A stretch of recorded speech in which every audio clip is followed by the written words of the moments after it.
Intact in charge আর কি। হুম, intact in charge কে এখন? Sir sir Iqbal Iqbal Mahmud Mahmud sir. Sir. হ্যাঁ, তার সমস্যা নাই। আর আজকে আমাদের একটা অনুষ্ঠান আছে জানো তো? তো ওই যে ক্যারিয়ার টক স্যার, হ্যাঁ, স্যার 3টার দিকে না স্যার? 3টা না, 6টায়। ও 6টা, আচ্ছা। হুম, তোমরা লিঙ্ক পাইছো? জি স্যার, ওই গ্রুপে দেওয়া হয়েছে। হুম, ওটা তোমরা করবা, শেয়ার করবা, তোমাদের ফ্রেন্ড সার্কেল যারা আছে তাদের মধ্যেও শেয়ার করবা। ঠিক আছে? তোমাদের গেস্ট, তোমাদের নিজস্ব মানুষ, ওরা আসবে, সুতরাং ওদেরকে পরিচিত করাবা সবার সাথে, যাতে সবাই জানতে পারে যে হ্যাঁ তোমাদের ভার্সিটি থেকে যারা বিভিন্ন পজিশনে আসছে তাদেরকে যাতে অন্যভাবে দেখে। হ্যাঁ, আর কোন ধরনের পোস্টে আছে সেটাও একটা গুরুত্বপূর্ণ বিষয়। ঠিক আছে? এবং তুমি যদি তুলনা করো বিউবিটিতে যতগুলো ডিপার্টমেন্ট আছে, অর্থাৎ ট্রিপলি, তারপরে এটা সেটা, তো সবগুলোর মধ্যে কিন্তু আমাদের স্টুডেন্টরাই সবচেয়ে ভালো ভালো পজিশনে আছে। ঠিক আছে? তো এটা তোমাদের অবশ্যই হাইলাইট করা উচিত, বেশি করে হাইলাইট করবে। দরকার হলে সিএসসি এর গ্রুপে টেক্সটাইল একটা পোস্ট দিবে, ঠিক আছে, ট্রিপলির গ্রুপে টেক্সটাইল একটা পোস্ট দিবে, এরকম আর কি। ওরা যেরকম জোর করে আমাদেরকে পোস্ট দেয় ঠিক সেরকম ভাবে তোমরা ওদেরকে জোর করে আমাদেরটা দেখাবা। ঠিক আছে? দেখতে বাধ্য করবা। ঠিক আছে? কখনো যাতে আমাদেরকে টেক্সটাইল ইঞ্জিনিয়ার যে আসলে কি সেটা ওরা জানে না, না জানার কারণে তারা উল্টাপাল্টা অনেক সময় মন্তব্য করে বসে। তো এদের এই কি বলে এটাকে, কথাবার্তা গুলোকেও বন্ধ করা তোমাদের কাজ অ্যাজ এ টেক্সটাইল ইঞ্জিনিয়ার হিসেবে। তোমাদের এটা দায়িত্ব, কারণ তোমাদের সেক্টর এটা। এখানে অন্য কেউ মাতব্বরি করবে এটা কখনোই কি সহ্য করবো আমরা? হ্যাঁ, না না স্যার। স্যার। কখনোই না। অন্য কাউকে পাত্তাই দিবে না। ওরা যেরকম ওদেরকে নিয়ে বড়াই করে ঠিক একইভাবে তোমাদেরও উচিত তোমাদেরকে নিয়ে বড়াই করা, নিজেদেরকে নিয়ে বড়াই করা। ঠিক আছে? তবে একটা লেভেল আছে, আমরা সবকিছু, আমরা যেটা জানি না সেটা নিয়ে আমরা বড়াই করবো না, আমরা যেটা জানি সেটা নিয়ে আমরা বড়াই করবো। ঠিক আছে? যেটা জানি না সেটার জন্য আমরা অন্যদেরকে অন্যভাবে আহ, হিসাব করবো, যে তোমাদেরটা তোমরা রাখো, তোমাদের লেভেল কতটুকু সেটা আমরা জানি। ঠিক আছে? বাট তোমরা আমাদেরটা এসে কেন কথা বলতেছো? আমাদেরটা আমাদের মতো না, আমাদেরটা তোমাকে শিখতে হলে তুমি 4 বছর পরও আমাদের মতো করে। এখন ওরা অনেক সময় বলে যে হ্যাঁ তোমরা কি করো, তারপরে ভাই আমাদের একটা মেশিন কিনতে লাগে 4 লাখ 5 লাখ টাকা। হ্যাঁ, একটা মেশিন কিনতে লাগে 50 লাখ টাকা। তোমার মতো মিয়া কম্পিউটার কয়টা কেনা যায় তুমি জানো? একটা সুপার কম্পিউটার কেনা যায়, সেখানে আমরা কিনতেছি একটা মেশিন, তাও আবার শুধু কাপড় তৈরি করার জন্য, একটা সুতা তৈরি করার জন্য। ঠিক আছে? তো এখানে বুঝতে হবে বিষয়গুলো। তো তোমার ওই কম্পিউটার সায়েন্স এখানে আসলে খেলবে না। হ্যাঁ, কম্পিউটার সায়েন্সের জায়গা আছে, ওই যে আমাদের কিবোর্ড আছে, আমাদের ওই যে আছে, ঠিক আছে, টেস্টিং মেশিন আছে, ওটার সাথে কিবোর্ড আছে। হ্যাঁ, ওখানে গিয়ে তুমি কম্পিউটার সায়েন্সে তোমার কি আছে না আছে সেগুলো তুমি খাটো। তারপরে ইলেকট্রিক্যাল সায়েন্সের জায়গায় যাও।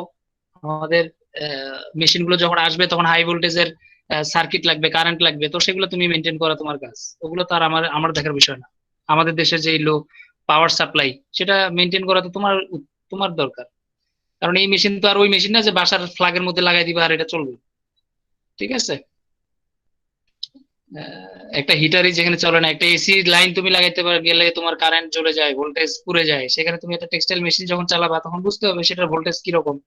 হ্যাঁ, সেটা কিরকম কারেন্ট আনবে, ওই তোমার তারগুলো সহ্য করতে পারবে কিনা, তোমার বোর্ড, তোমার সার্কিট, তোমার ব্রেকার, এগুলো সহ্য করতে পারবে কিনা সেগুলো দেখতে হবে। তো আলটিমেটলি তোমরা তোমাদেরটা ওইভাবে হাইলাইট করবা। এখানে ওদেরকে কখনোই তোমরা তোমাদের উপরে যেতে দিবা না, যত কিছুই হোক না কেন। এটা কখনোই তোমাদের উপরে আসবে না ওরা, বরঞ্চ ওরা তোমাদের নিচে থাকবে অল টাইম। যতদিন ধরে টেক্সটাইল ইন্ডাস্ট্রি থাকবে ততদিনই ওরা নিচে থাকবে। ওরা কখনোই আমাদের উপরে যাতে উঠতে না পারে। ঠিক আছে? এদিকে তোমরা একটু খেয়াল রাখবে। আচ্ছা, তাহলে এখন আমরা আমাদেরটা চলে আসি আজকে। আচ্ছা, কে যেন কথা বলতে চাচ্ছে নাকি? হ্যাঁ, কিছু বলতে চাচ্ছো? আবার হাত উঠে রাখছো, মানে এটা কি? ছোট্ট হাত দেখা যাচ্ছে। আচ্ছা, যেটা নতুন অপশন অ্যাভেল করে দেখলো আর কি মনে হয়। ও আচ্ছা। আমিও হাত উঠাবো নাকি? আমার হাত দেখা যাচ্ছে? জি স্যার, দেখা যাচ্ছে। ও আচ্ছা, ঠিক আছে। জি স্যার। এটা নতুন লাগাইছে নাকি রেজ হ্যান্ড? আগে জি ছিল? স্যার, এটা আগে নতুন। ছিল না তোমার? না স্যার, আগে ছিল আগে না। ছিল না এটা। হ্যাঁ, এটা লাগাইছে ওই যে জুমের মতো করে আর কি, জুমে এটা অপশন আছে তো, জুমের থেকে এটা নিয়ে আসছে আর কি। আরেকটা বাকি আছে খালি কিবোর্ড, এই যে কি বলে হোয়াইট বোর্ড, হোয়াইট বোর্ড লাগাই দিলে ওই জুম আর মিট একই হয়ে যাবে। আচ্ছা, তাহলে আমরা আমাদেরটা চলে আসি। পেন্সিল, পেন্সিলের মধ্যে কালার আছে।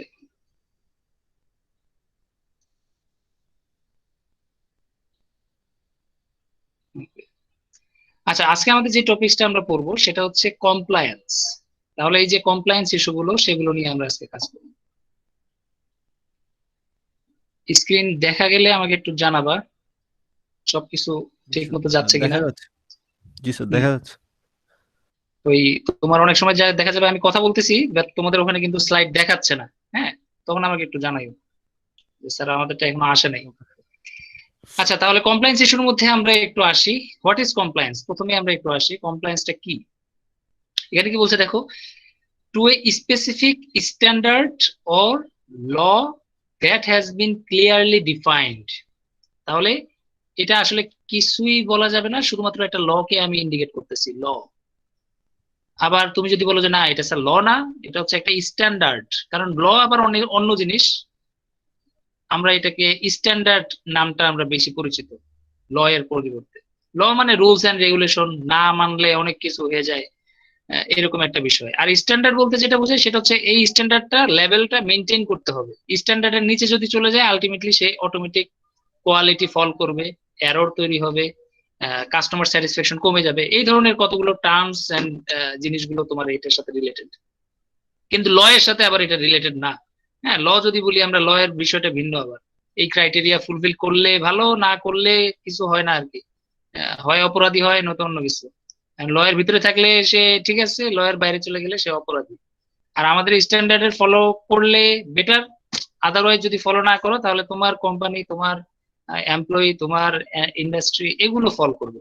এখানে কিন্তু মানুষের থেকে ওই কোম্পানির বা প্রোডাক্টের কোয়ালিটিটাকে এখানে বেশি হাইলাইট করা হচ্ছে। আচ্ছা, এবং ক্লিয়ারলি ডিফাইন্ড, এখানে কথা বলা হচ্ছে ক্লিয়ারলি ডিফাইন্ড। কোথায় কোথায় আসলে তোমার এই কোয়ালিটি ফল করতেছে সেটাও তোমাকে ঠিক করতে হবে। কোথায় কোথায় ফল করতেছে মানে ক্লিয়ারলি ডিফাইন্ড, অর্থাৎ একটা জায়গায় লিখিত থাকতে হবে যাতে সবাই এটা বুঝতে পারে যে স্ট্যান্ডার্ডটা ফল করতেছে কিনা। যেমন অনেকটা ল এর মতো, ল ডিপার্টমেন্ট বা Bangladesh labour law, Bangladesh law department, হ্যাঁ, কোর্ট কাউন্সিল, যা বলো, ওদের যেরকম লিখিত আছে সবকিছু তেমনি স্ট্যান্ডার্ড গুলো লিখিত থাকবে। এবং সেগুলো তোমরা জানো এখন অনেকগুলো স্ট্যান্ডার্ড আছে, যেমন International Organization for Standardization, ISO, তো ওরা আছে। তারপরে হচ্ছে র্যাপ আছে, তারপরে তোমার আছে কে বিএস, ব্রিটিশ স্ট্যান্ডার্ড আছে, হ্যাঁ। তারপরে তোমার আছে বিএসটিআই মানে বাংলাদেশের স্ট্যান্ডার্ড, ওটা তো আসলে ফুডের সাথে অনেকটা বেশি রিলেটেড, নট আমাদের টেক্সটাইলের সাথে।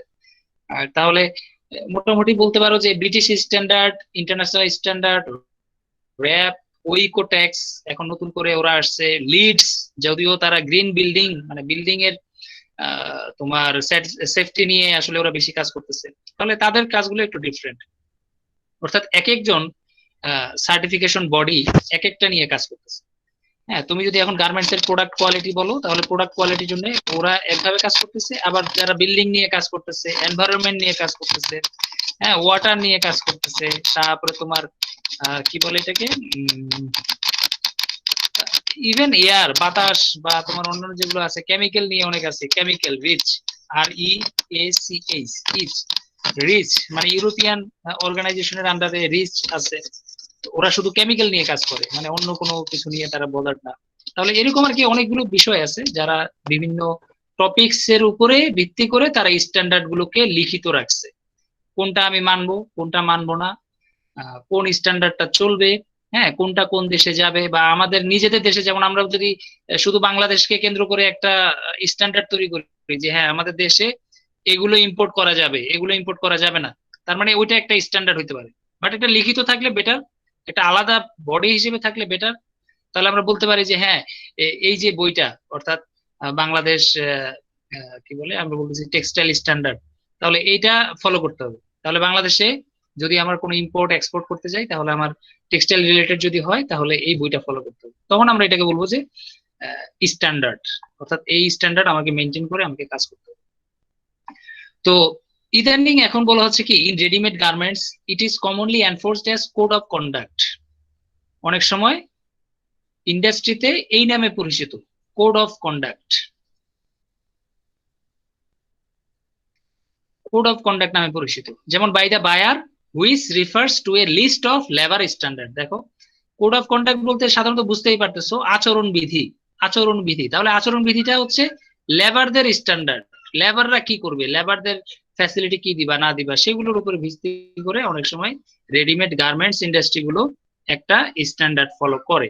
আসলে কমপ্লায়েন্স বলতে তারা এটাকেই ইন্ডিকেট করে সবচেয়ে বেশি, কমপ্লায়েন্স ইস্যু, যে আমার কোড অফ কন্ডাক্ট কি, আমার লেবারদের সাথে আমার ওয়ার্কারদের সাথে রিলেশনটা কেমন হবে, তাদের সেফটি কেমন, তাদের রুলস এন্ড রেগুলেশন কেমন, তাদের নিরাপত্তা কেমন। অথবা তুমি যদি বলো যে এখানে আসলে বয়সের ভিত্তিতে, তারপরে ওয়ার্কিং এনভায়রনমেন্ট, সেফটি, ওদের সেফটি বলতে আমি বলতেছি মেশিনেরও সেফটি থাকতে পারে, ফায়ার এন্ড যেটা আমরা ইকুইপমেন্ট বলি, এই ধরনের সব ধরনের ইন্ডাস্ট্রি রিলেটেড এবং হিউম্যান রিলেটেড যত রুলস এন্ড রেগুলেশন আছে সেগুলোকে কমপ্লায়েন্সের ইস্যুর মধ্যে ফেলে দিছে।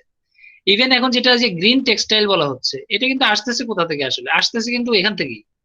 হ্যাঁ, যে তোমার এখন লেবার বা ইন্ডাস্ট্রি থেকে প্রোডাক্ট গুলো ফেলে দিলে কি হচ্ছে, এনভায়রনমেন্ট পলিউশন হচ্ছে। তাহলে এনভায়রনমেন্ট পলিউশন মানে আশেপাশের মানুষদের ক্ষতি, ক্ষতি হচ্ছে, পশু পাখির ক্ষতি হচ্ছে, গাছপালার ক্ষতি হচ্ছে, মাটির ক্ষতি হচ্ছে। তো এই জিনিসগুলো আবার কি হচ্ছে, কোড অফ কন্ডাক্টের মধ্যে অনেক সময় চলে আসে।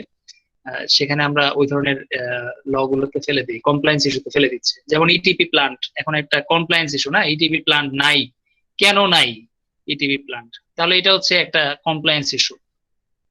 হ্যাঁ, লেবার আছে বাট ওর বয়স তো 18 বছর পার হয় নাই, অথবা ও হচ্ছে চাইল্ড লেবার, ও হচ্ছে ইনফ্যান্ট, হ্যাঁ ও হচ্ছে চাইল্ড, ও হচ্ছে অ্যাডোলেসেন্ট। তাহলে এই কথাগুলো এখানে আসবে যে আসলে কি, এগুলো বলতে আসলে কি বোঝায়। তাহলে আলটিমেটলি কমপ্লায়েন্স ইস্যুটা হচ্ছে একটু ব্যাপক অর্থে অনেক ভাবে এটাকে ডিফাইন করা যায়। এবং তোমরা যদি এটা নিয়ে আরো ডিফিনেশন অর্থাৎ ডেফিনেশন যদি খুঁজো তাহলে দেখবে এটাকে অনেকভাবেই অনেকেই ডিফাইন করতে ট্রাই করবে। বাট আমরা বুঝতে পারতেছি, একবার স্ট্যান্ডার্ড বলতেছে, একবার বলতেছে কোড অফ কন্ডাক্ট, একবার বলতেছে লেবার স্ট্যান্ডার্ড। তাহলে আসলে প্রোডাক্টের স্ট্যান্ডার্ড হবে না লেবারের স্ট্যান্ডার্ড হবে না বিল্ডিং এর স্ট্যান্ডার্ড হবে নাকি তোমার ইন্ডিভিজুয়াল টেস্টিং, ইভেন টেস্টিং স্ট্যান্ডার্ডে তোমরা জানো যে আইএসও যেগুলো কোড গুলো আছে, হ্যাঁ টেনজাল স্ট্যান্ড করি আমরা, তারপরে অন্যান্য বিভিন্ন ধরনের স্ট্যান্ডার্ড আছে, টেস্ট করি। এই টেস্ট গুলো প্রত্যেকটাকে আবার স্ট্যান্ডার্ড বলা হচ্ছে, যে ওই স্ট্যান্ডার্ড মেনটেন করে টেস্ট করতে হবে। কেন? কারণ মেথড যদি তুমি চেঞ্জ করে ফেলো রেজাল্ট ডিফারেন্ট হবে, ঠিক না? যে তুমি যদি টেনজাল স্ট্যান্ড টেস্ট করো তাহলে দেখবে একরকম রেজাল্ট, আবার যদি তুমি টিআর টেস্ট করো আরেক রকম রেজাল্ট, আবার যদি তুমি বাস্টিং টেস্ট করো তাহলে আরেক রকম রেজাল্ট। মানে তোমাকে এখন এখানে রুলস বেঁধে দিছে যে তুমি এই লটা ফলো করছো কিনা, অর্থাৎ এই কোড ফলো করলে রেজাল্ট এরকমই আসার কথা, ভিন্ন হবে না। কেন? কারণ এক এক দেশে এক এক রকম। আবার এখন বলা হচ্ছে কি যে কি এনভায়রনমেন্ট না সরি টেস্টিং এনভায়রনমেন্ট না, যে রুমের টেম্পারেচার কত রাখতে হবে, রুমের ময়েশ্চার কন্টেন্ট কত থাকতে হবে, সেটাও তোমাকে এখন স্ট্যান্ডার্ড করতে হবে, রিলেটিভ হিউমিডিটি কত থাকতে হবে। কেন? কারণ একটা দেশ হচ্ছে শীত প্রধান দেশ, একটা হচ্ছে গ্রীষ্ম প্রধান দেশ। এক দেশে তো সূর্য উঠেই না 6 মাস, আরেক দেশে সূর্য ডুবেই না 6 মাস, এরকম একটা অবস্থা। তাহলে তুমি এখন ওইসব দেশে ওইসব জায়গায় তুমি টেস্ট করে কি পাবা রেজাল্ট, আবার আমাদের দেশে এসে তুমি টেস্ট করলে কেমন পাবা। তাহলে এগুলো তোমাকে কম মানে বলে দিতে ফেলতে হবে যে এই স্ট্যান্ডার্ড মেনটেন করে বা এই কন্ডিশন মেনটেন করে কিন্তু আমি টেস্ট করছি। আপনি অন্য কোনো কন্ডিশনে যদি আপনি টেস্ট করেন তাহলে আলটিমেটলি সেগুলো কিন্তু পাবেন না। তাহলে বুঝতে পারতেছো এটা একটা ব্যাপক বিষয়। আস্তে আস্তে আমরা এগুলো সম্পর্কে দেখতে থাকবো বা আলটিমেটলি তোমরা জানবে। এখন এই কমপ্লায়েন্স এর মধ্যে এখন এখানে আমাদের যে কমপ্লায়েন্স নিয়ে বেশি কথা বলা হবে সেটা হচ্ছে লেবার কোড, লেবার কোড নিয়ে, অর্থাৎ আমরা লেবার রুলস এন্ড রেগুলেশনের দিকে আমরা যাব। আর তো কেউ জয়েন করে নেই, ঠিক আছে? কমপ্লায়েন্স এর ক্ষেত্রে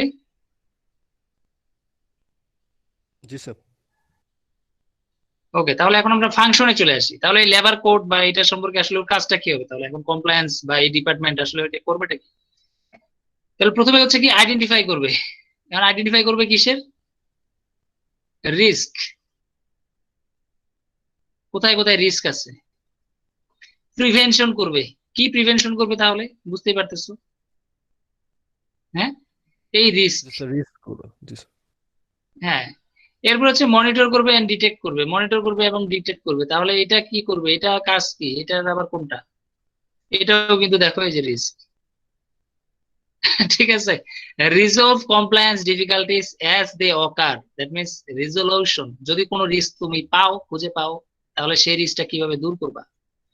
তার মানে কি, দূর করতে হলে, এই কাজগুলো করতে হলে তার মানে তোমাকে অ্যাডভাইজরি হইতে হবে, অ্যাডভাইজরি। অর্থাৎ কমপ্লায়েন্স যে ডিপার্টমেন্ট, ওরা কিন্তু খালি কি করে, এই অ্যাডভাইস দিয়ে যায়, এটা করেন, ওটা করেন, এটা করেন, ওটা করেন, ঠিক আছে। এই করতে করতে তোমার বছরের পর বছর চলে যাবে। এবং ইদানিং তোমরা বুঝতেই পারতেছো, একটা রানা প্লাজা ধসে গেছে, এখন এটা করেন, এটা আগুন লেগে গেছে, তাহলে এখন এটা করেন। ঠিক আছে, এটা না করলে হবে না, এটা না করলে হবে না। তার মানে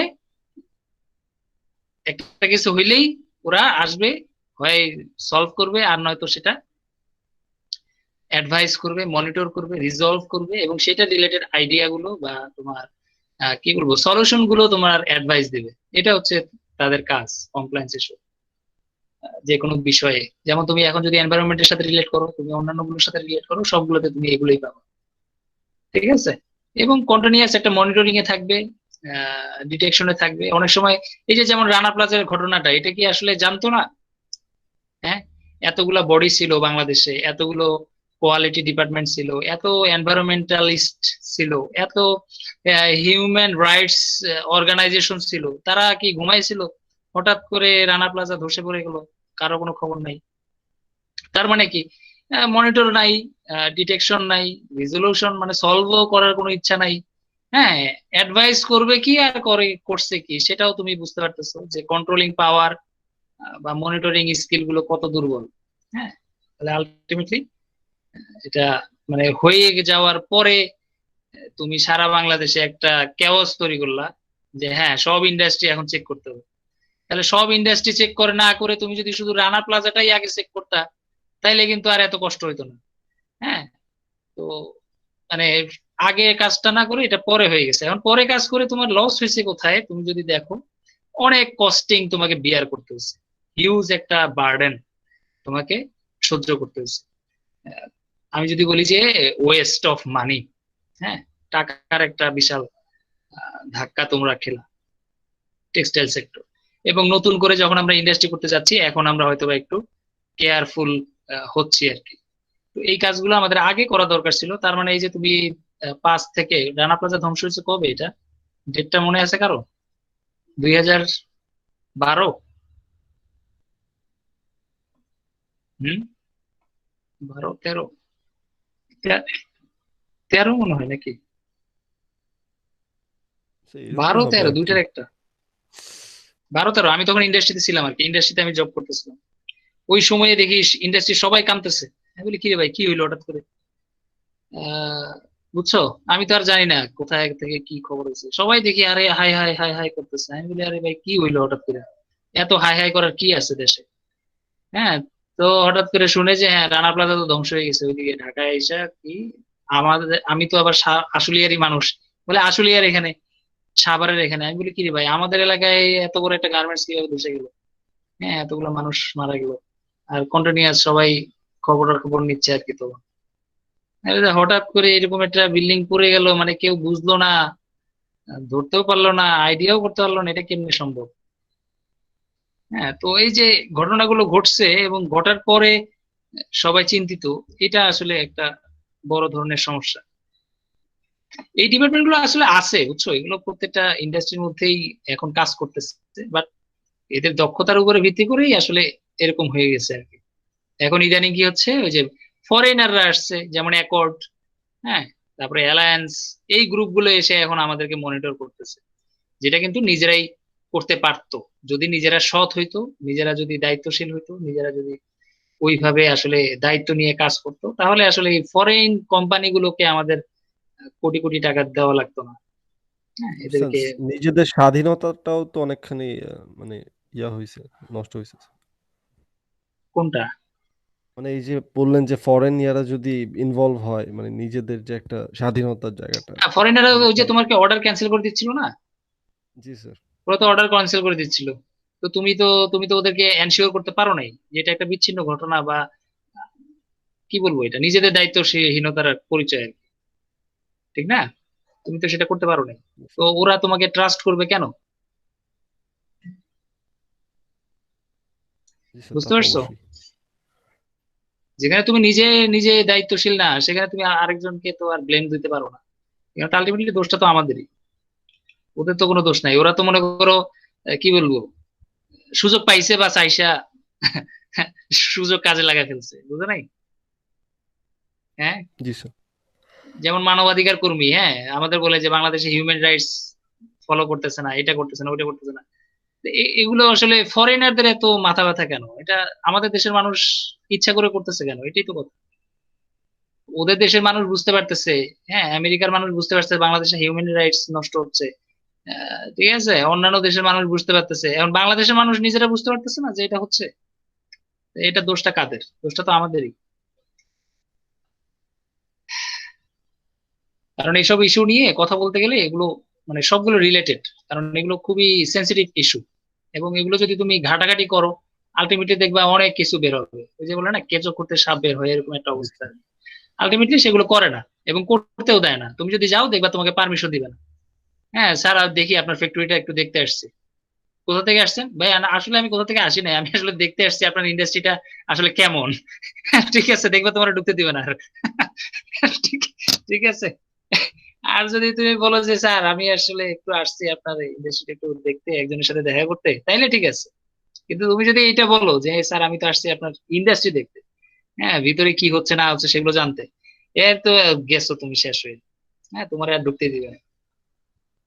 কারণ ওরা জানে ওরা ভিতরে কি করতেছে, কতগুলো ভায়োলেশন তারা করতেছে, সেগুলো ওরা সম্পর্কে ওকে বল। আচ্ছা, এরপরে আসো কমপ্লায়েন্স অফিসার ফুলফিল। হ্যাঁ, ফুলফিল নাকি কি লিখলাম? জি স্যার, কমপ্লায়েন্স ফুলফিল অফিসার লেখা। ফুলফিল, ও সরি সরি, ওয়ার্ডটা পড়তে যেমন ভুল করতেছি, আমি বলতেও ভুল করতেছি। ও কি ফুলফিল করবে? সে আসলে তার কাজ কি? ঠিক ঠিক আছে, কি ফুলফিল করবে? এখন তার ডিউটি, কাজ কি, অবজেক্টিভ, তার কাজ হচ্ছে ওই যে উপরের কাজগুলো, ঠিক না? এগুলোই তো তার কাজ। জি স্যার। অবজেক্টিভ এটাই, রেসপন্সিবিলিটি এইগুলাই। কি বুঝতে পারছো? এর আর পড়ার দরকার নাই আর কি, এটা তুমি এখন পড়ে দেখো, একই জিনিস, ঘুরে ফিরে একই জিনিস লেখা আছে। এখন আসো কি ইস্যু, তাহলে এই যে এইগুলোর সাথে রিলেটেড ইস্যুগুলো কি কি? মানে রিস্ক, রিস্ক, রিস্ক কার সাথে গুরুত্বপূর্ণ? তাহলে প্রথম আসতেছে কি, চাইল্ড লেবার। বাচ্চাদেরকে যদি আমরা কাজ দেই, হ্যাঁ, তাহলে এটা একটা রিস্ক হয় অনেক সময়। হ্যাঁ, বাচ্চারা জানে না, বুঝে না, ওদের আচরণ বিধি বা আচরণ গুলো একটু ডিফারেন্ট। ওদেরকে তুমি যদি কন্ট্রোল করতে চাও, ওদেরকে কমান্ড করতে চাও, তাহলে এক এক সময় এক এক রকম ঘটনা ঘটতে পারে।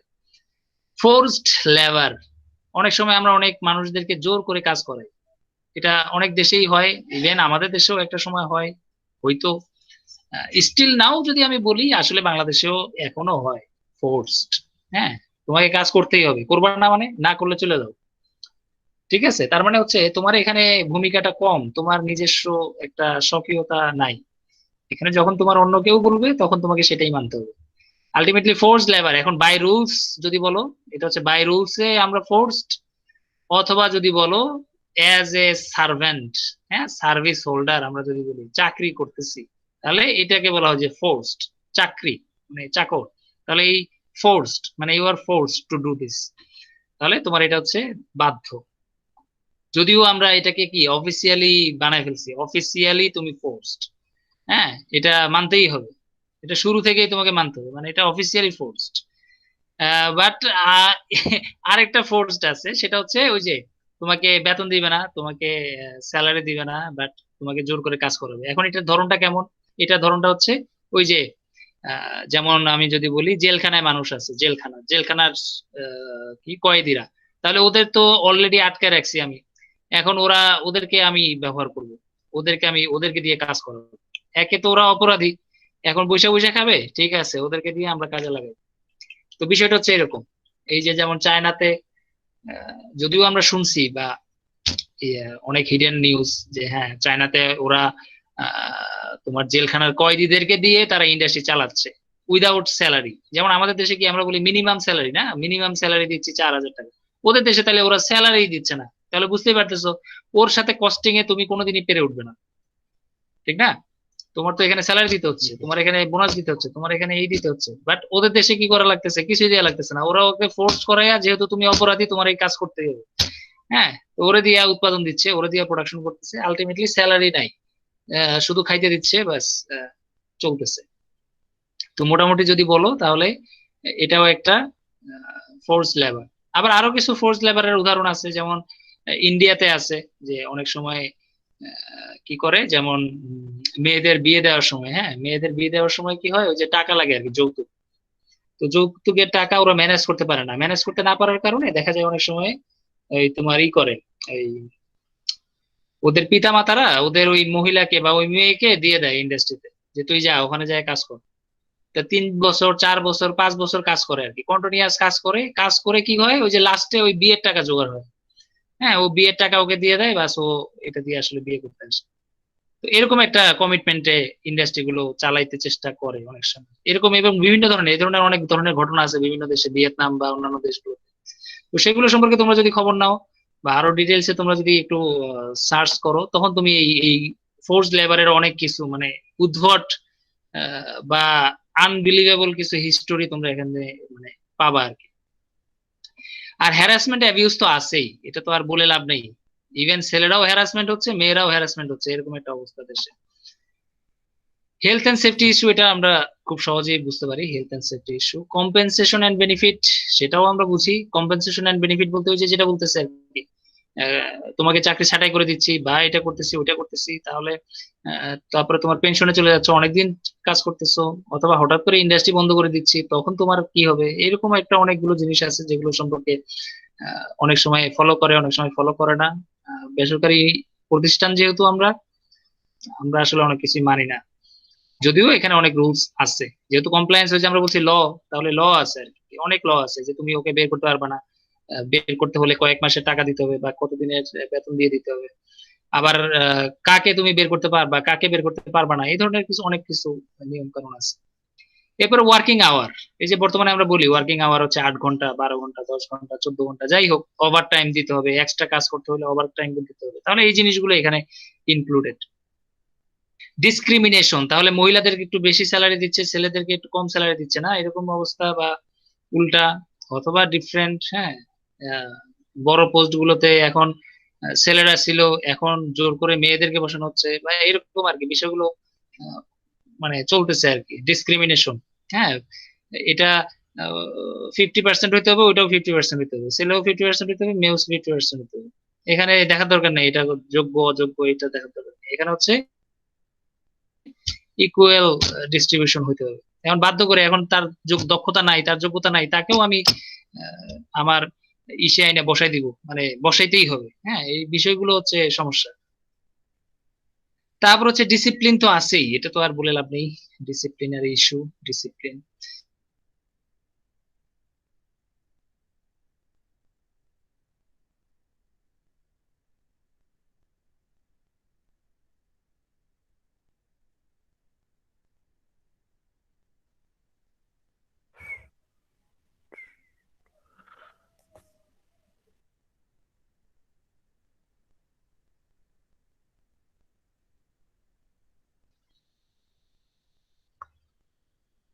হ্যালো, শুনতেছো কি হ্যালো তোমরা? স্যার, জি স্যার, এর আগ পর্যন্ত অনেকক্ষণ শুনি নাই এখন। ক্লিয়ার ছিল হ্যালো স্যার। একটা ছেলে কল দিয়ে কাটিয়ে দিছে আমার। এখন শোনা যাচ্ছে স্যার। ও ঠিক, স্যার, মাঝখানে ঠিক শোনা আছে। যায় না কিছু স্যার আপনার কথা স্যার? হ্যাঁ, মাঝখানে আপনার কথা শোনা যায় নাই। আচ্ছা, কোথা থেকে শোনো নাই বলো। স্যার এই ইয়া ডিসিপ্লিন পর্যন্ত হয়েছিল স্যার। স্যার এরপরে 8 নম্বর পয়েন্টটা ডিসিপ্লিন, এইখানে গেছেন স্যার, 9 নম্বর থেকে মানে শোনা হয়নি স্যার। হ্যাঁ, ওইটাই আর কি, ওই যে ও কল দিছে তো সাথে সাথে, কল দেওয়ার কারণে এইদিকে নেটওয়ার্ক কেটে গেছে। জি স্যার। ওকে, তাহলে ডিসিপ্লিন এগুলো আসলে পড়ার আর তেমন কিছু নেই। আমরা ফ্রি অ্যাসোসিয়েশন বা ট্রেড ইউনিয়ন, এটা একটা গুরুত্বপূর্ণ বিষয়। ফ্রি অ্যাসোসিয়েশন এবং ট্রেড ইউনিয়ন বা কালেকটিভ বার্গেনিং, অনেক সময় দেখা যায় যে আমরা ওয়ার্কার দুর্বল, আমাদের কোনো ইউনিয়ন নাই, আমরা একতাবদ্ধ না, হ্যাঁ, আমাদেরকে যখন খুশি বাদ দিয়ে দিতে পারে, কোনো বেনিফিট দিল না, চাকরি থেকে ডিসক্রিমিনেশন করলো, ডিসিপ্লিন বা রুলস না মেনে বের করে দিল, হেলথ ইস্যু, মানে আনহাইজিনিক অবস্থায় আমাদেরকে কাজ করতে হচ্ছে, হ্যারাসমেন্ট দীর্ঘদিন ধরে আমরা হচ্ছি, ফোর্সড লেবার হচ্ছে, চাইল্ড লেবার হচ্ছে।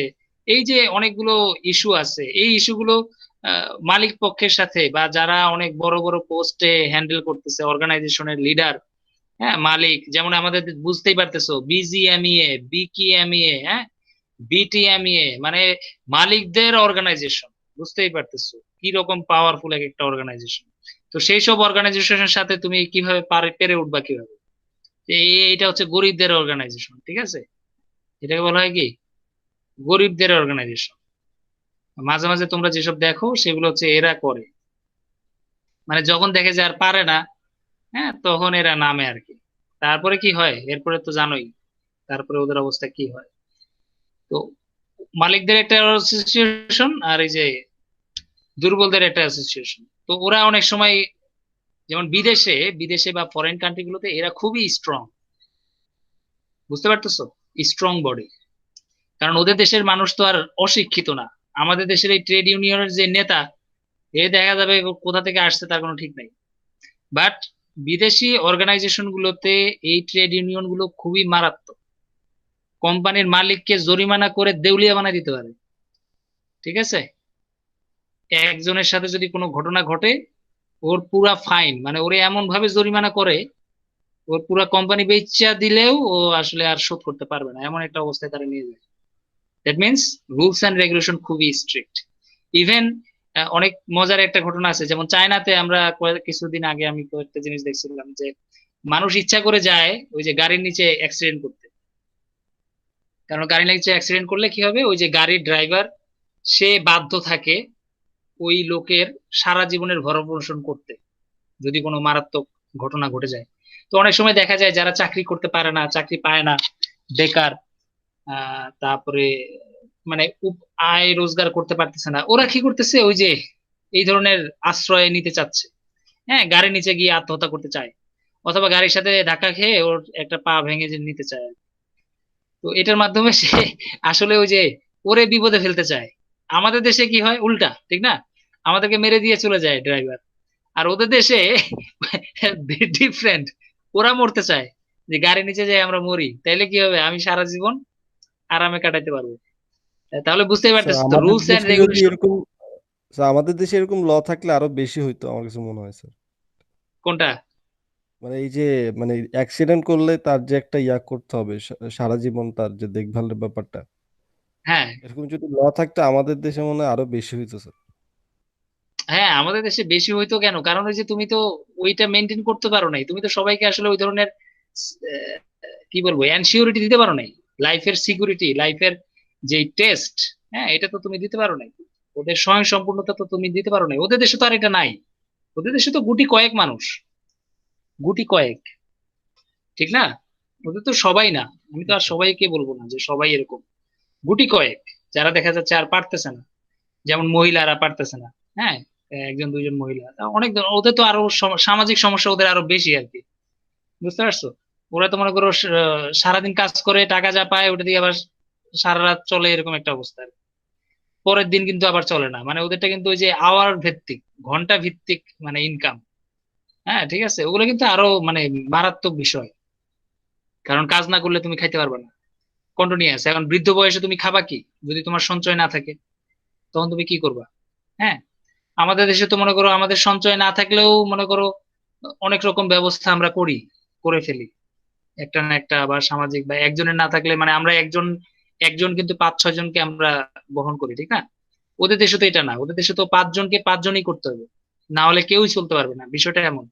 ওদের দেশের লাইফটা আরো আরো ডিফিকাল্ট। তো ওদের এই জন্য রুলস এন্ড রেগুলেশন ওরা মানে সেই রকম ভাবে ফলো করে। এই রুলস গুলো যদি না থাকতো, ওদেরকে কিন্তু কন্ট্রোলই করতে পারত না। সেখানে আমাদের দেশে আমরা তো রুলস ছাড়াই চলতেছি। অনেক কথায় যদি বলি, রুলস মানে কয়জন আর মানে না কয়জন? হ্যাঁ, গুটি কয়েকজনকে তুমি মনে করো সাফার করতেছো, সাফারার।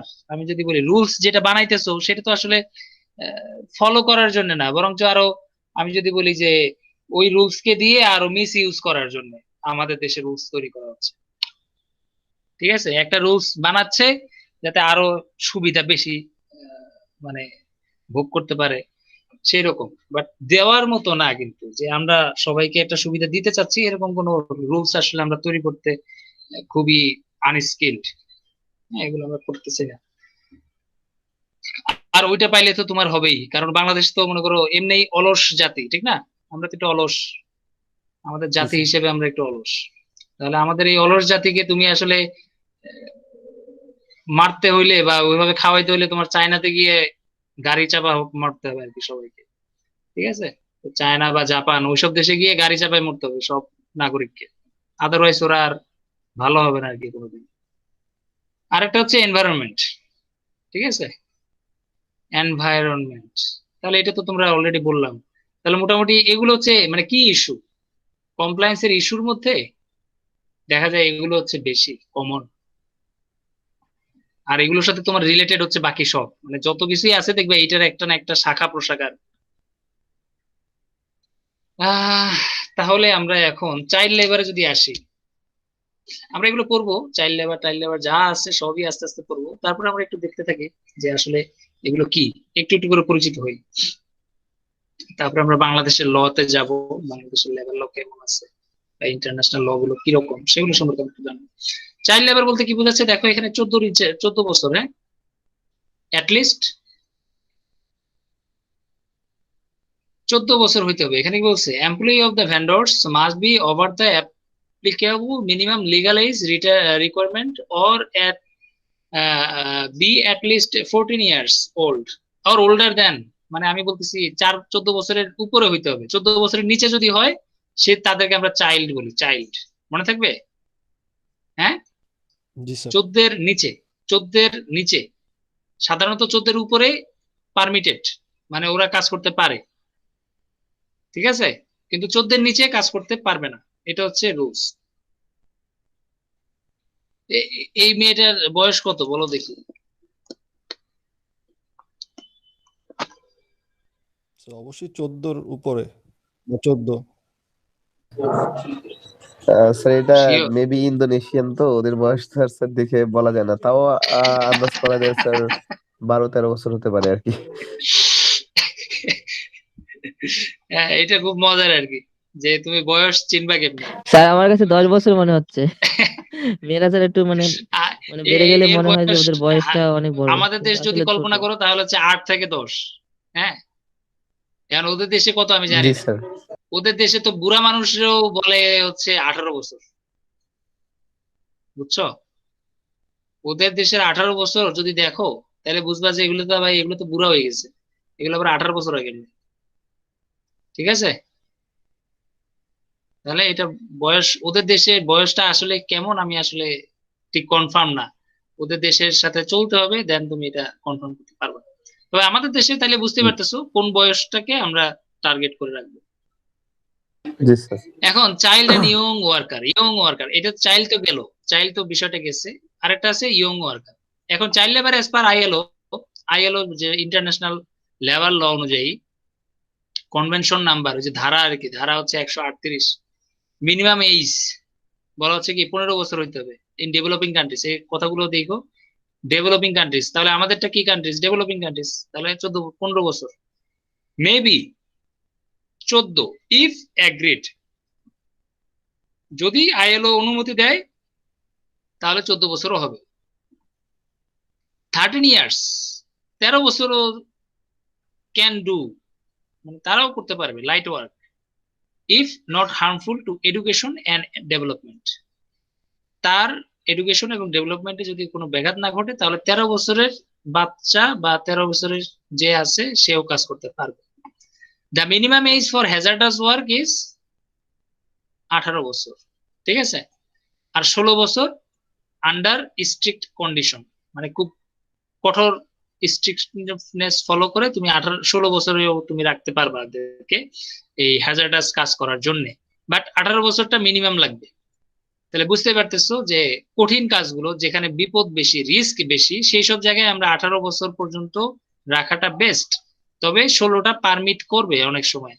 13 বছর আমরা দিব, বাট তাদেরকে দিয়ে কখনোই আমরা ভারী কাজ করাতে পারবো না, খালি হালকা কাজ। আর 15 বছর থেকে মানে আমরা বলতেছি যে 13, 14, 15 এরা আসলে কিছু কাজ করতে পারে আর কি। এই যে এটা আর কি, আন্ডার সার্টেন কন্ডিশন, মানে কন্ডিশন মেনটেন করে আর কি। তাহলে বুঝতে পারতেছো এখানে অনেকগুলো নিয়ম কানুন আছে। তার মানে আমি যদি বলি কি 13 থেকে 18 পর্যন্ত সব বয়সী আসলে কাজ করতে পারবে, যদিও আমরা জানি যে 18 বছরের নিচে কেউ কাজ করতে পারবে না। ইভেন আইএলও পর্যন্ত অ্যালাউ করতেছে 18 বছরের নিচে কাজ করতে পারবে, তবে কিছু নিয়ম কানুন ফলো করে। কারণ এটা তো বুঝতেই পারতেছো ডেভেলপিং কান্ট্রি, আমাদের অনেক সমস্যা আছে। আমাদের দেশের অনেক ফ্যামিলি আছে যারা আসলে পারতেছে না তাদের লিভলিহুড মেনটেন করতে, জীবন জি জীবিকা স্যার, চালাইতে তাছাড়াও কিছু পারতেছে না। রিস্ক ফ্রি কিছু কাজ আছে যেগুলো অ্যাকচুয়ালি 18-এর নিচে হলেও তারা করতে পারে, ওইসব কাজগুলো হ্যাঁ, দিলে যেমন তারা করতে পারে। হ্যাঁ, কিন্তু আমাদের দেশে তো এটা না, আমাদের দেশে তো আরো রিস্কের কাজগুলো আরো পিচ্ছিরাই বেশি করে, ঠিক না? আমাদের দেশে তো স্যার আরো তাদের তো ওইটা দেখে না। অভিযোগ কম থাকে, মানে একটা বাচ্চা ছেলে সে ওই কত যে অভিযোগ অভিযোগ না করবে? তো, ওই যে বলছি ফোর্সড না, মানে ওইটাই আর চাইল্ড কি, সে তো লেবারদেরকে তুমি তো সুরক্ষাও ফোর্স থাকে করতে না পারো, অনেক সময় বুঝতে পারছো? জি ওদের স্যার। তো নিজস্ব স্বকীয়তা নাই। তুমি এখন ওর বেতন কত দিবা? একটা ছোট ছেলে, ওর তো আর বেতন বেশি দাও না, তুমি অনেক অল্প টাকা দাও না ওকে। হ্যাঁ, এটা তো তোমার লাভ, মানে জি যে তাকে এঙ্গেজ করতেছে তার বেনিফিটটা আসলে বেশি দেখতেছে সে। হ্যাঁ, একটা ছোট ছেলে, ওরে বেশি, ও বেশি টাকা চাবে না। হ্যাঁ, ওরে অল্প কিছু টাকা দিলে ও খুশি। তো এই ধরনের কারণে আসলে অনেক দিকে মানে আমাদের দেশের মানে বুঝতেই পারতেছো মানে অনেক ধরনের সমস্যা আসলে এই কারণেই আমরা আসলে এগুলো করতেছি। আমরাই চাচ্ছি আর কি যে আমাদের একটু প্রফিট বেশি হোক, আমরা একটু বেশি টাকা নিজের পকেটে রাখি, ওদেরকে একটু কম দেই। ঠিক আছে। ইভেন তোমরা বুঝতে পারতেছো যে তুমি একটা লোককে রাখবা, তোমার কোম্পানি, তোমার দোকান, তোমার শপ, তোমার শপিং মল, তো তুমি যত ইয়ঙ্গার রাখবা, যত কম বয়সে নিবা, হ্যাঁ, ততই তোমার লাভ।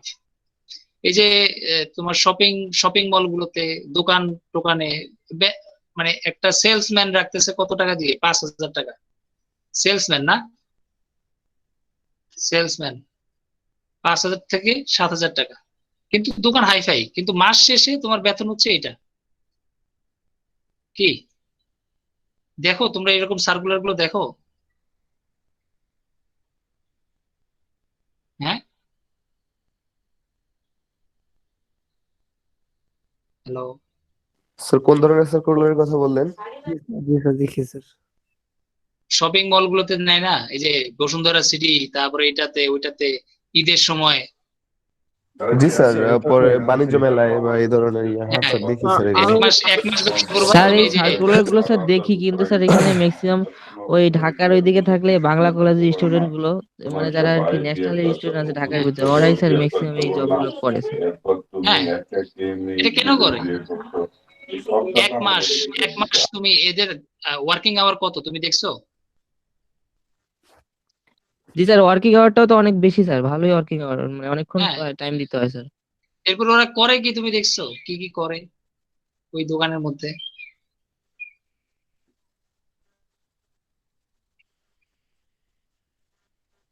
আচ্ছা, সারাক্ষণ একটা ইয়ার মধ্যে থাকতে হয়, মানে প্রেশারের মধ্যে, তারপর অনেক সারাক্ষণ মেন্টাল টাইম প্রেশার দিতে না? হয়। জি স্যার। এটা হচ্ছে জি মেন্টাল স্যার। প্রেশার, কাস্টমার আছে কাস্টমার নাই। এখন কাস্টমার না থাকলে ওই যে অনেক মালিক তোমার রকমের বলে এই যাও টার্গেট বাইরে দেওয়া যাও, বাইরে থাকে। গিয়ে ডাকো। জি স্যার। তারপর হচ্ছে কিন্তু এতগুলো তো ই বিকেলে করো, খাবার দোকান নাই। ঝাড়ু দাও, দোকান পরিষ্কার করো, এটা করো সেটা করো, মানে এই ওর কাজের মানে অবস্থা মানে কাজের কোনো নির্দিষ্ট ধারা নেই স্যার, যখন যেটা হ্যাঁ, কোনো সামনে আসবে নির্দিষ্ট ওইটাই ধারা নেই। করতে হবে। ঠিক আছে, হ্যাঁ। তাহলে বুঝতেই পারতেছো মানে আমি অল্প টাকায় একজন এমপ্লয়ি নিচ্ছি এবং তাকে দিয়ে আমি আমার ইচ্ছা মতো অ্যাসাইন করতেছি, কোনো রুলস এন্ড রেগুলেশনের তোয়াক্কা করতেছি না। এখানে আসলে কোনো রুলস নাই আর কি, আমাদের দেশের এতটা রুলস আসলে নাই। এই জন্য এই বয়সগুলো খুবই ইম্পর্টেন্ট, আমরা যত কম নিতে পারবো। এখন তুমি এই স্যালারি দিয়ে তুমি একটা মনে করো 30 বছরের লোককে রাখতে পারবা? 30 বছরের না স্যার, এটা তো খুবই টাফ একটা ব্যাপার। খুবই টাফ, মানে ওকে আসবে নাকি? একদম ঠেকা না পড়লে স্যার কখনোই আসবে না স্যার। ঠেকায় কেন? ও ঠেকায় পড়বেও না তোমার এই কাজ করতে। ঠিক আছে, ঠিক আছে, কারণ তার ব্রেন তোমার থেকে শার্প। তুমি একটা দোকান চালাইতে পারতেছো না, বাট ও দেখা যাবে এই লোক সে নিজে যদি তোমার এখানে 2 দিন কাজ করে, ও নিজে দোকান দিয়ে দিবে। বুঝতে পারতেছো? জি স্যার। ওই আমাদের যে ইয়ং জেনারেশন, আমাদের ব্রেইনের ডেভেলপমেন্টটা খুব কম। বাট এই বয়সে যখন যায় একটা লোক, তখন আলটিমেটলি তার ডেভেলপমেন্ট কিন্তু ওই রকম পর্যায়ে থাকে না। ইভেন সে যদি লেবারও হয়, দেখবা তোমার এই দোকানের সামনে ও একটা চায়ের দোকান দিয়ে দিচ্ছে, লেবার যদি হয় সে সে কিন্তু তারপরেও তোমার এই টাকায় আসবে না সে চাকরি করতে। এটাই হচ্ছে বাস্তবতা। তো এই লেবার ল, এটা এই চাইল্ডদের উপরেই আসলে বেশি রিস্কে রাখে, এবং ওদেরকে এটা বাউন্ড করে রাখছে, আটকায় ফেলছে রুলস এন্ড রেগুলেশন দিয়ে। আর মালিক পক্ষ বুঝতে পারতেছো ফাঁক ফকো, কারণ এগুলো তো কেউ মনিটর করতেছে না। বুঝতে পারতেছো, এসব তো কেউ মনিটর করে না, তাহলে আলটিমেটলি সে বেঁচে যাচ্ছে। তাহলে আরেকটা যদি বলে, এটা দেখো চাইল্ড মিনস এই যে পার্সন হু যে মানে 14 বছর হয় নাই তাকে আমরা চাইল্ড বলতেছি। এটার পড়ার দরকার নেই, এটা বাদ। তাহলে ইয়ং ওয়ার্কারে আমরা কি বলছি? ইয়ং ওয়ার্কার আমরা হলো বলে ফেলছি যে তোমার কই 14 থেকে 18 বছর, ঠিক না? এটাকে আমরা ইয়ং বয়স বলতেছি। তারপরে যদি তুমি এই ধরনের ওয়ার্কারদেরকে মাঝে মাঝে কাজ করাতে চাও, তাহলে এখানে দেখো এই সার্টিফিকেট অফ ফিটনেস, অনেক সময় ফিটনেস সার্টিফিকেট দরকার হয়। রেস্ট্রিক্টেড বা রেজিস্টার্ড মেডিকেল প্র্যাকটিশনারের আন্ডারে তুমি একটা সার্টিফিকেট নিবা, এবং custody of the manager of the factory. তাহলে ফ্যাক্টরি ম্যানেজার কি করবে? সে একটা সার্টিফিকেট নিয়ে রাখবে মেডিকেল অফিসারের থেকে, যে হ্যাঁ আমার ওয়ার্কারটা কি 100% ফিট এই কাজ করার জন্য। তখন তোমার যদি ল এর মধ্যে ফেলতে চায়, তাও তোমাকে ফেলতে পারবেন। কেন? কারণ ওই যে doctor certified. Such young person will have to carry a token giving a reference to such certificate while he or she is at work. তাহলে বুঝতে পারতেছো, তাকে একটা টোকেন বা একটা ওই যে আইডি কার্ড তাকে মেনটেন করতে হবে, ফলো করতে হবে, যে হ্যাঁ সে এই যে সার্টিফাইড হয়েছে কাজ করার জন্য, কোনো কারণে যদি আমরা এরকম কাজ রাখি।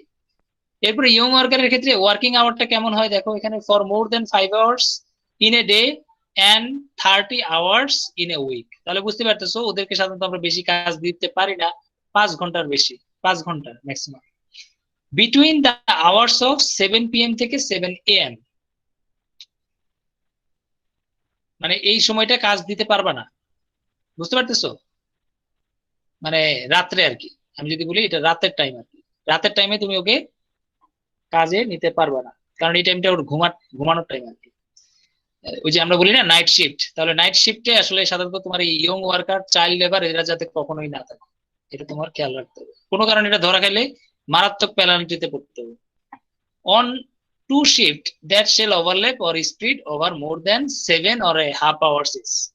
তাহলে দুইটা শিফট এই যে 5 ঘন্টা পার হয়ে যাবে, এরকম দুইটা শিফট হতে পারবে না, একটা আরেকটার সাথে ওভারল্যাপ করে যায় এরকম হবে। আলটিমেটলি তুমি এখানে রুলস ইয়ং লেবারের জন্য আছে। রেস্ট্রিকশনের মধ্যে কি বলছে দেখো, এখানে বলছে কি cleaning cleaning of the machinery while in motion. এটা তো বুঝতেই পারতেছো, রানিং মেশিনে কাজ করা যাবে না, লুব্রিকেশন করা যাবে না যখন মেশিন চলতেছে, operation of the machine while it is in motion. Any work between motion বা মোটিভ বা মুভিং পার্টস, হ্যাঁ বুঝতে পারবে না। Any work underground under water, এই ধরনের কাজ করতে পারবে না, বুঝতে পারতেছো? Not allowed to engage in hazardous unsafe and unhealthy work, তাহলে এটাও করা যাবে না। এই যে ব্যাটারি ইন্ডাস্ট্রি, হ্যাঁ মাইনিং ইন্ডাস্ট্রি, কার ইন্ডাস্ট্রি, এইসব জায়গায় আমরা ওদেরকে দিব না। বাট আমরা যদি বাংলাদেশের ক্ষেত্রে দেখো, ও সব জায়গায় ওরাই, হ্যাঁ ইয়ং লেবার ওরাই ওখানে। তারপরে আসো ফোর্স লেবারের কথা, তো এটা আর বলে লাভ নেই, এটা তোমরা জানো অলরেডি। হ্যাঁ ফোর্সড করতেছো, কাজ না করলে সমস্যা। হ্যারাসমেন্টের কথাও তুমি জানো, হোয়াট ইজ হ্যারাসমেন্ট? সেক্সুয়াল হইতে পারে, এটা হচ্ছে সেক্সুয়াল, রেস হইতে পারে, সেক্সুয়াল হইতে পারে, কালার ওই যে black and white, national origin হইতে পারে যেমন বাংলাদেশ, অন্য দেশ, রিলিজন ইসলাম ধর্ম, হিন্দু ধর্ম, এগুলো হইতে পারে। সেক্সুয়াল ওরিয়েন্টেশন যেটা, সেটাও হইতে পারে। এইজ হতে পারে, এইজ বয়স, মানে ছোট বড়, এই যে আমরা চাইল্ড লেবার এবং এটা করতেছি। ভেটারান, হ্যাঁ ভেটারান অর্থাৎ মাংস, মানে যে তোমার হিন্দুদের যে গোত্রগুলো আছে।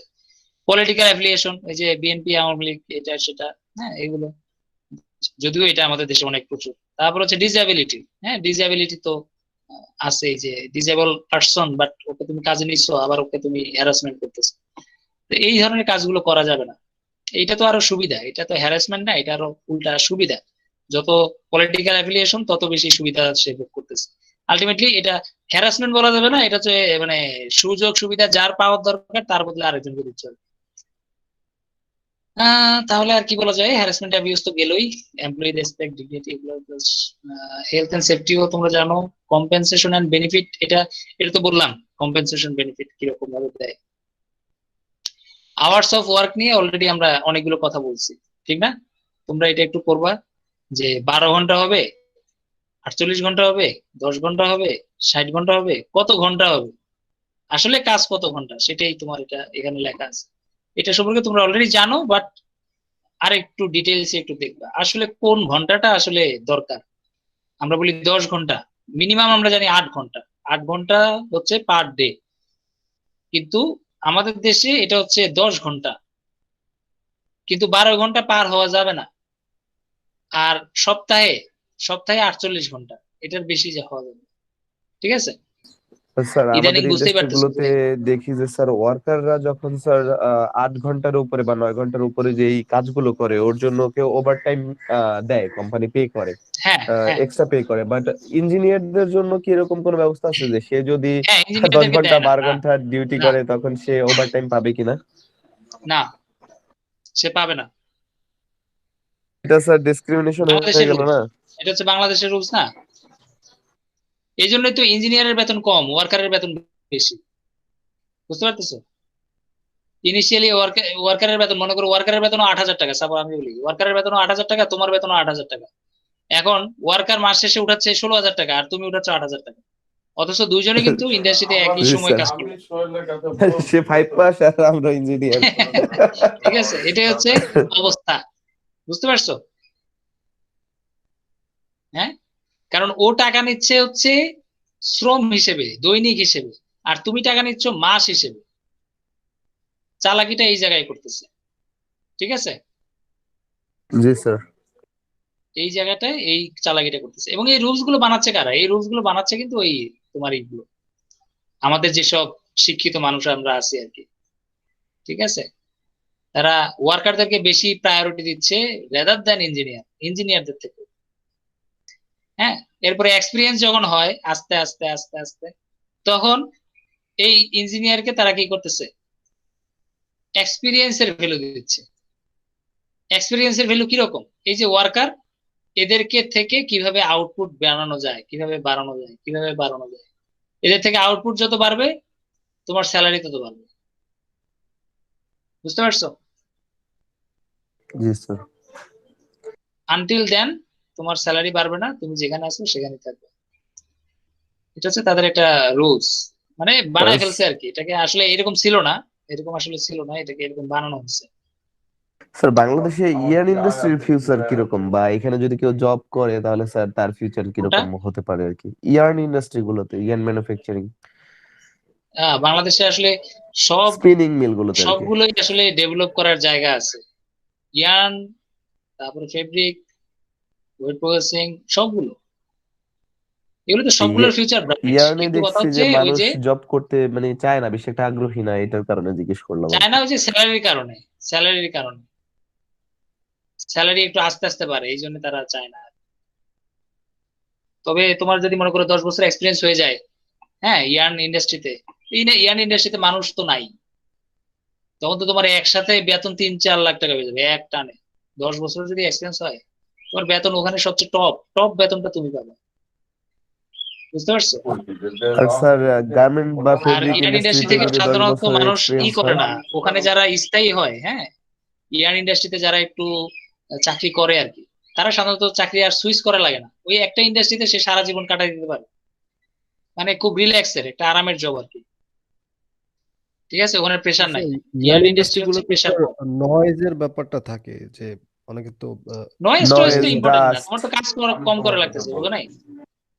ওখানে তো কাজ কম, তুমি একবার সেটিং করে দিলে একটা স্পিনিং, মানে মানে একটা তোমার ইয়ার্ন, হ্যাঁ, মনে করো 30 কাউন্ট বা 40 কাউন্ট একটা প্রোডাকশন চলতেছে, এই প্রোডাকশনটা দেখা যাবে 1 মাস চলবে, 1 মাস।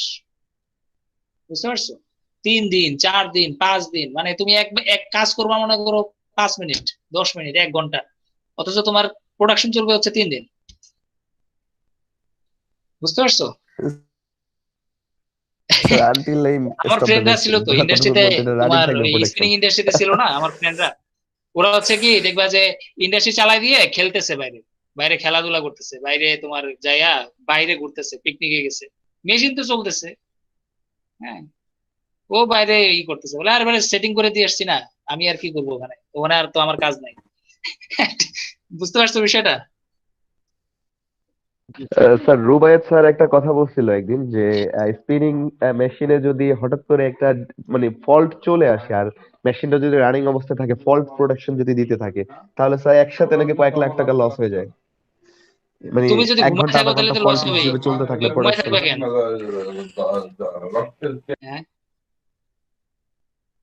তুমি এরকম ঘুমায় থাকবা না কেন? দেখা গেছে স্যার আমি মেশিন সেট আপ দিয়ে আমি চলে গেলাম, আমার বা রেস্ট নিচ্ছি বা কিছু একটা করতেছি, 1 ঘন্টা পর্যন্ত দেখা গেছে মেশিনে একটা ফল্ট প্রোডাকশন হচ্ছে, তখন তো পুরোটাই তো আমার বাদ না একদম আর রিজেক্টেড। ওইরকম মেশিন তো আর এখন নাই, এখন তো সব অটোমেটিক মেশিন।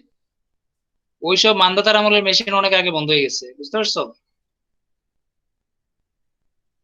ভেরিয়েশন তুমি যেটার কথা বলতেছো যে ভেরিয়েশন হচ্ছে, তুমি টেরই পাচ্ছ না, এই ভেরিয়েশন টের না পাওয়ার স্যার মেশিন তো এখন এখন নাই। স্যার এখন তো সেন্সর এখন আছে সব কিছু। এখন সব অটোমেটেড, স্ক্যান করা, অটোমেটিক ভেরিয়েশন, অটো লেভেলার আছে, ভেরিয়েশন হইলে সে অটোমেটিক সে লেভেল করে দিবে, জি বুঝতে স্যার পারছো? বুঝতে পারছি। জি স্যার। ওই মেশিন তো নাই। এখন তো তোমারে ছাড়াই চলবে ইন্ডাস্ট্রি। বুঝতে পারছো? এখন তো আরো জি স্যার, মজা। মেশিন রিপ্লেস করে দিচ্ছে ম্যান পাওয়ার কে আস্তে আস্তে। হ্যাঁ, এখন তো মেশিনই চলতেছে, এখন তো তোমারই লাগবে না। আগে তো তোমারে লাগতো ওই ফল্ট চেক করার জন্য, এখন তো আর তোমারে লাগবেই না। ঠিক আছে, বিষয়টা তো এখানে। তো এখন তুমি এত আরামের চাকরিটা কেন করবা না, সেটাই তো বোকামি আর কি। এখন ইন্ডাস্ট্রিতে তুমি যদি ইয়ান ইন্ডাস্ট্রিতে জব পাও, মানে এটা সবচেয়ে আরামের একটা চাকরি, এবং এটা কেন করবা না? মানে এটা দেখা গেল একবার যে ঢুকছে স্পিনিং ইন্ডাস্ট্রিতে, সে আর মানে সহজে বাইরে যেতে পারে না আর কি।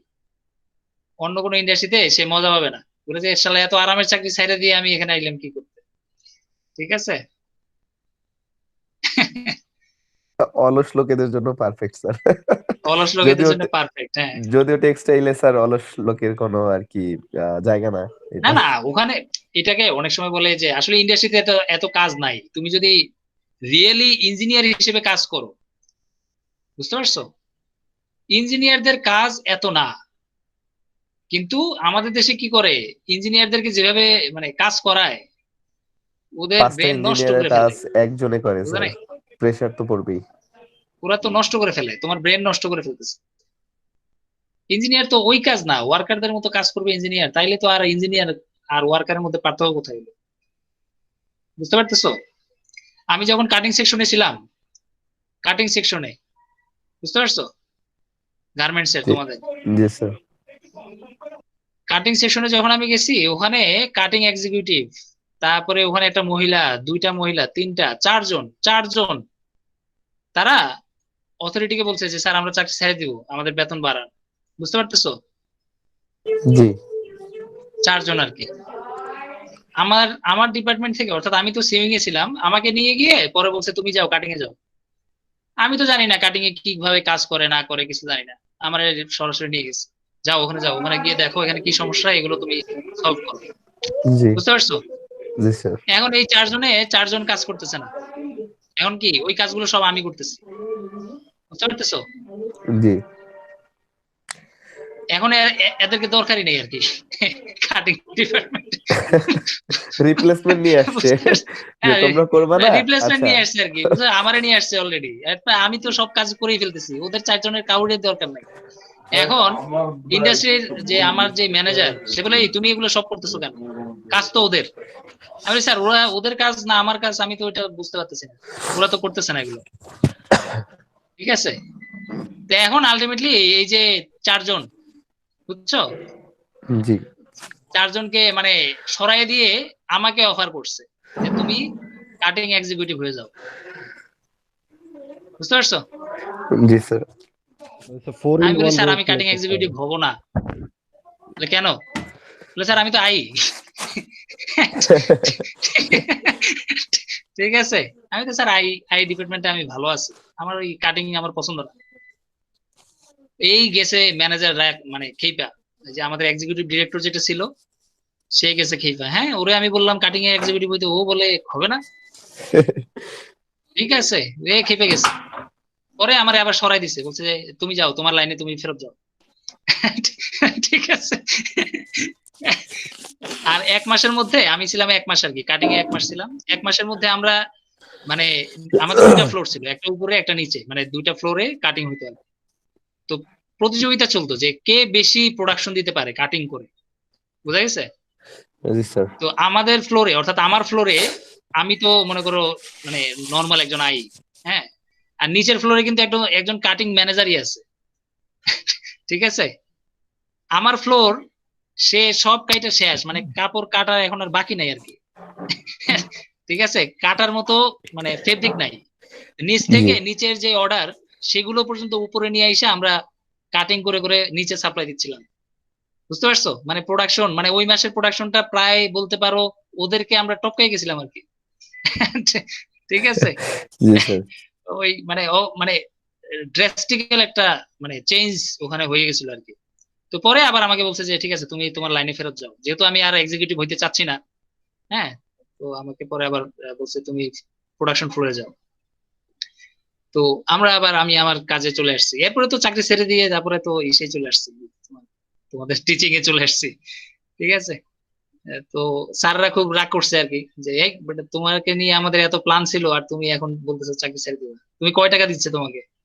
আমি বলি স্যার টাকা তো আসলে একটা বিষয়, আর একটা হচ্ছে স্যার এমনি আমার একটা শখ ছিল আর কি টিচিং এ যাওয়ার। কারণ আমি যতটুকু শিখছি সেটা আমি আরেকজনকে যদি শিখাইতে পারি সেটা আমার খুব ভালো লাগবে আর কি। কারণ অনেকেই আছে এগুলো দক্ষ না আর কি, অনেক মানুষ আছে স্যার ইঞ্জিনিয়ার হচ্ছে বাট ওদের দক্ষতা খুব কম। তো এই জন্য স্যার আমার একটু যাওয়ার ইচ্ছা, যে আমার অ্যাটলিস্ট আমার স্টুডেন্টরা যাতে এরকম ফিল না করে যে আমাদের দক্ষতা নেই, চিন্তার জায়গাটা আমি একটু চেঞ্জ করতে চাচ্ছি। তো পরে টিচার মানে ওনারা আমাকে অনেকবার মোটিভেট করলো, যে তুমি তাহলে কত পাচ্ছ সেটা বলো, আমরা এখানে দেই তোমাকে, তুমি এখানে থাকো। বলি স্যার এখন আর যেহেতু আমি কথা দিয়ে দিছি ওইদিকে, আর আমারও একটা প্ল্যান আছে ঢাকায় যাওয়ার, তো আপাতত স্যার থাক।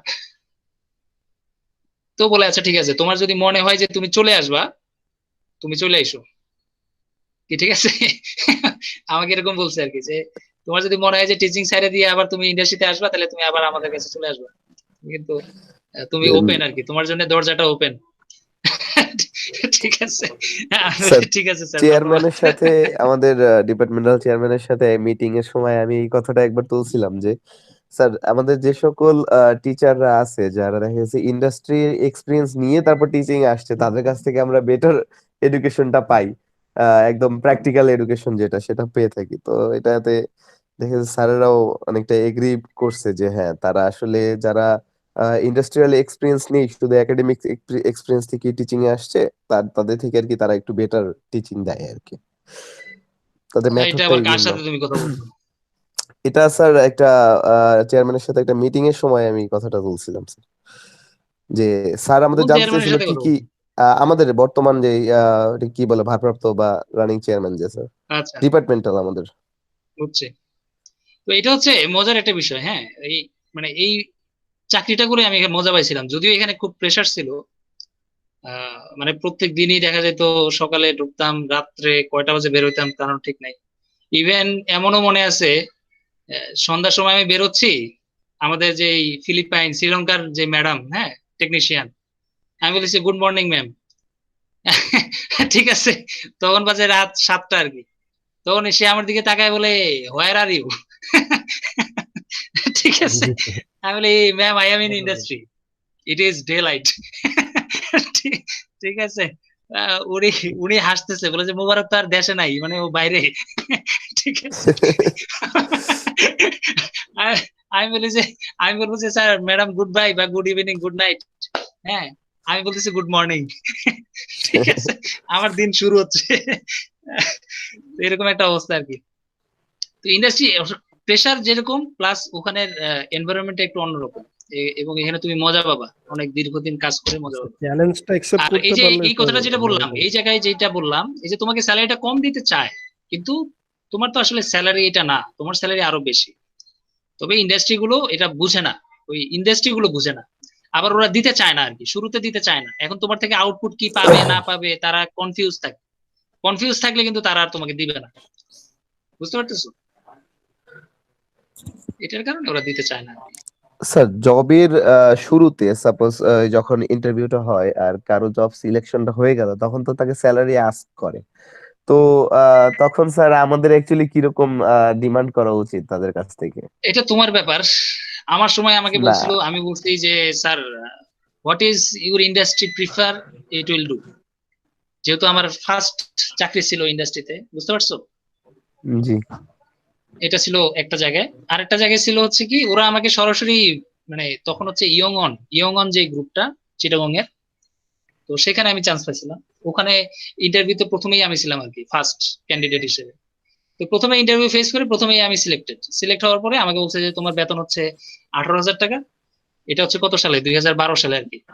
অনেক টাকা তোমার তখন বেতন তো 18। হ্যাঁ, আঠারো হ্যাঁ। হাজার টাকা তোমার বেতন হচ্ছে 18,000 টাকা, তোমাকে যাওয়া আসার জন্য গাড়ি দেওয়া হবে, দুপুরে লাঞ্চ থাকবে, এই সবগুলো তোমার চলবে কিনা? আমি ওকে Sir, sir, it you, will do. Even sir, আমি you আমি আরো বলছি যে sir only this, anything else. ঠিক আছে, আমি আরো এইভাবে বলছি। হ্যাঁ, তখন তখন তো বলে যে না sir, we only offer up to this amount. After 6 months or 4 months, we will কি revise this opportunities for you. Okay, সব কথাবার্তা ফাইনাল। হ্যাঁ, এরপর বলছে যে where is your admit card বা ওই যে তোমার গেলে রেজাল্ট শিট। বলেছে sir I don't, our result has not been published yet. ঠিক আছে, বলেছে হ্যাঁ what, your result has not been published yet, why you are applying in this post? Sir, because I have already completed my internship, I have completed my final exam, and I've already finished my course. For this reason, I applied for this job. তো তখন তারা অবাক হয়ে গেছে, বলে হ্যাঁ তুমি মানে তোমার তো রেজাল্টই এখনো বাইর হয় নাই, আচ্ছা তোমার কি 1 মাসের মধ্যে রেজাল্ট দিবে? আমি বলি sir this is a government job, it is not possible for them to publish the result within 1 month, it is not possible. তো তখন তারা মানে ঘাবড়ে গেছে, বলে যে হ্যাঁ এটা কেমনে হয়, তোমার রেজাল্ট এখনো দেয় নাই, ঠিক আছে, তোমাকে আমরা একটু পরে জানাচ্ছি। আচ্ছা, আমার ব্যাটারি চার্জও শেষ।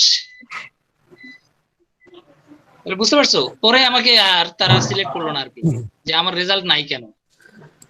ঠিক আছে, ওখান থেকে যখন আমি বের হচ্ছি তখন দেখি আমার ফ্রেন্ড একটা সে বের হচ্ছে। আমি বলি কি রে ভাই, তুই আবার করতে আসছিস? মানে ও আমাদের সাথে আর কি 9-10-এ পড়ছিল আর কি, আমাদের সাথে ক্লাস 9। জি স্যার। হ্যাঁ, 9-10। বলে কি রে তুই এখানে, আমিও এখানে। বলে যে দোস্ত আমি তো চাকরি হইয়াও হইলো না বেটা। তো কি ইন্ডাস্ট্রি এটা? আমার রেজাল্ট দেয় না দেখে ওরা বলতেছে যে ঠিক আছে তাহলে তোমাকে আমরা পরে জানাচ্ছি। আমি তো বুঝতেই পারছি যে আমার আর নিবে না, কারণ রেজাল্ট তো আমি তো বলেই ফেলছি। তখন যদি মিথ্যা কথা বলতাম যে ঠিক আছে স্যার রেজাল্ট আমি 1 মাসের মধ্যে নিয়ে আসবো, কারণ রেজাল্ট তো মনে করো ওইটা ওই যে সার্টিফিকেট ছাড়া আর কি। হ্যাঁ, সার্টিফিকেট তো সরকারি ভাবে দিতে বুঝোই কতদিন লাগে। তো মনে করো ওই লাখটা ফেভার করলো না আর কি ওই সময়টা। হ্যাঁ, যখন আমি বের হইছি, জাস্ট বের হইছি, 1 মাস 2 মাস ইন্ডাস্ট্রিয়াল ট্রেনিংও করছি, 1 মাস চাকরিও করছি, এই জাস্ট যাইয়া অনেক পরীক্ষা দিলাম। হ্যাঁ, এবং চাকরিটা হইয়াও হইলো না আর কি। ঠিক আছে, আহ, তো আপাতত ওইটা আমরা তখন ছেড়ে দিচ্ছি আর কি। তো স্যালারি নিয়ে আসলে কথা বলে লাভ নেই, একটা কোম্পানি তাদের স্ট্রাকচার অনুযায়ী তোমাকে আসলে স্যালারি দিবে। তুমি বেশি চাইলেও তোমার দিবে না, কম চাইলেও দেখা যাবে একটা সময় তোমার বেড়ে যাবে। হ্যাঁ, তোমার পারফরমেন্সের উপরে বাড়তে থাকবে। এই জন্য আমি সবসময় প্রিফার করি কি কোম্পানি যা অফার করে, কারণ একটা নির্দিষ্ট পোস্টে কোম্পানির একটা স্ট্রাকচার থাকে। ঠিক আছে, এখন আমাকে মনে করো নিচ্ছে কি, মনে করো আই হিসেবে, এখন আমাকে যদি অ্যাসিস্ট্যান্ট ম্যানেজার হিসেবে নেয় তাহলে আমার স্যালারি অন্যরকম না? তো আমার পোস্ট অনুযায়ী আসলে স্যালারি, এটা তো তোমার ওই মানে আমি চাইলেই আমাকে দিবে না। এখন তুমি মনে করো আই হইতে চাচ্ছ বা তুমি একটা পোস্টে অ্যাপ্লাই করছো, এখন অন্যান্যরা বেতন পাচ্ছে মনে করো 12,000 টাকা, তোমারে হঠাৎ করে তো 20,000 টাকা দিবে না। কারণ যখন ইন্ডাস্ট্রির মধ্যে জানতে পারবে যে ও 12,000 টাকা পাচ্ছে আর ও পাচ্ছে 20,000 টাকা, তখন তো মানে ক্ল্যাশ লেগে যাবে, মারামারি লেগে যেতে পারে, যে স্যার ওর কি পারে, ও তো কোনো কাজই করতে পারে না, ওরে দিচ্ছেন 20,000 টাকা, আর সারাদিন আমরা কাজ করি আর আমাদেরকে দিচ্ছেন আপনি 12,000 টাকা, এটাকে হইলো? তো তুমি ওই যে কোলাবোরেশন করতে পারবে না, ইন্ডাস্ট্রিতে কাজ করতে পারবে না, তোমাকে বের করে দিতে চেষ্টা করবে ওরা। মানে এখানে আলটিমেটলি ওই স্যালারি বেশি চাইলেও তুমি পাবা না, এটা সবার একসাথে বাড়ে, একসাথে একটা স্ট্রাকচারে পড়তে থাকে। ঠিক আছে, আবার তোমার পারফরমেন্স যদি ভালো হয় তোমার স্যালারি কিন্তু বাড়বে। হ্যাঁ, আমার স্যালারি কিন্তু 3 বার বাড়ছে, 3 বার, অর্থাৎ 1 বছরে আমার স্যালারি 3 বার বাড়ছে 1 বছরে। অর্থাৎ ওখানে আমার থাকা উচিত ছিল আর কি, স্যারে দিয়ে টিচিং এ আসাটা আমার একটা বোকামি হয়েছে আর কি, যদি তুমি টাকার হিসাব করো। জি স্যার, মানি মেক টাকার হ্যাপিনেস। হিসাবে আমি আসলে লুজার। সবকিছু তো আর এখন টাকা বেতন দিয়ে বাড়ে মেজার কত, করা যায় না। 1,000 টাকা না, মাসে 1,000 টাকা। 1,000 টাকা বেতন বাড়া, এগুলো মানে আসলে বাড়ানোর থেকে না বাড়ানো একই কথা।